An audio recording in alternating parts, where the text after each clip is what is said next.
How to enable Lift to Wake on Android.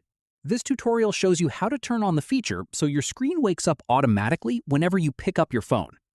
First, open the Settings app on your Android device. From there, scroll down and tap Advanced Features.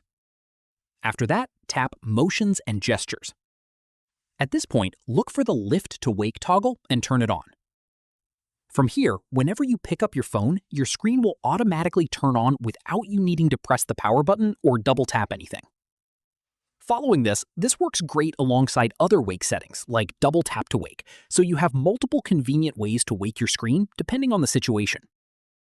Finally, if you ever find it activating too easily when you don't intend it to, just come back to the same Motions and Gestures page and toggle Lift to Wake back off. That's how you enable Lift to Wake on Android. If this helped, give it a like, subscribe for more tutorials, and tap the bell so you catch the next one. See you then.